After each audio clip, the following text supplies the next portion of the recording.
Obrigada pela palavra, Sr. Presidente da Assembleia Nacional. Todo o protocolo observado.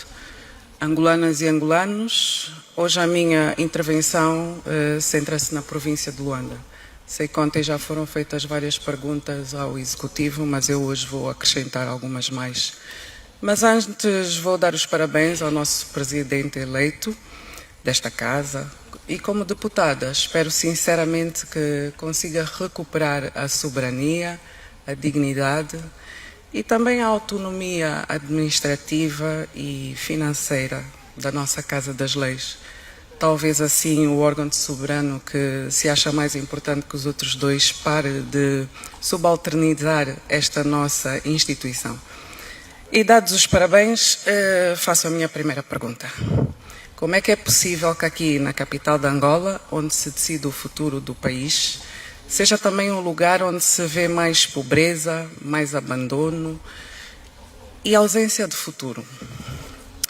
É verdade que muitos deixam as suas províncias para vir para Luanda à procura de melhores condições de vida, mas é verdade também que aqui encontram muito sofrimento. O que me faz perguntar várias vezes como é que é possível aqui na cidade dos palácios e dos ministérios também vermos mães a carregarem baldes de água na cabeça. E alguns devem estar a pensar, será que a deputada não conhece o programa Água para Todos? Sim, conheço. Mas já chegou para todos? Os luandeses todos têm água canalizada em casa?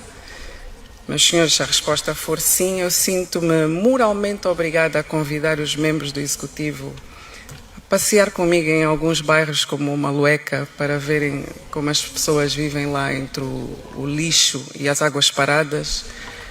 Convido-vos também a ir ao bairro do Paraíso, onde é um verdadeiro inferno para conseguir o básico.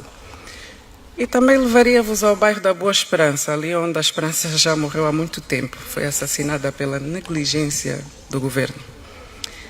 Mas não precisamos de ir tão longe. Aqui mesmo ao lado da Assembleia dá para ver o bairro da Coreia, mergulhado em pobreza. Do Palácio Presidencial vê-se a Chicala 2, entregue ao abandono. E do Palácio da Justiça, enquanto se fala de direitos e dignidade humana, é possível ver que sobreviver no Catambor é um verdadeiro ato de resistência. Meus senhores, a miséria está tão perto que quase que toca as paredes dos órgãos de soberania. Angolanas e angolanos, enquanto isso fruto da divisão político-administrativa, que todos sabemos que foi para fugir às autarquias, Luanda passou de 9 a 16 municípios e em vez de aumentar os meios, o governo reduz de 3,2 mil milhões em 2025 para 2,5 mil milhões de kwanzas em 2026. Senhores governantes, como é que é possível melhorar a vida das pessoas aumentando as estruturas e diminuindo os recursos?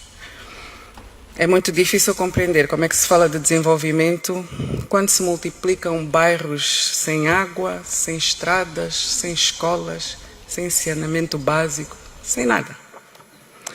Luanda deveria ser o espelho, meus senhores, mas o espelho aqui está tão sujo, imaginem como estão os das outras províncias. Há um dado que não posso ignorar. A justiça social é um primado constitucional e eu tenho a certeza que todos aqui sabem, mas praticamente não existe neste orçamento. Sabemos que a maior fatia vai para a dívida pública e as migalhas sobram para quem mais precisa. Apenas 0,01% vai para os nossos idosos.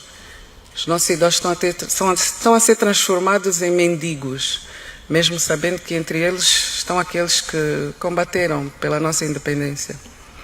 Apenas 0,07% vai para as nossas crianças, mesmo sabendo que estão mais de 4 milhões fora do ensino escolar e que muitas estão a ser empurradas para a prostituição infantil.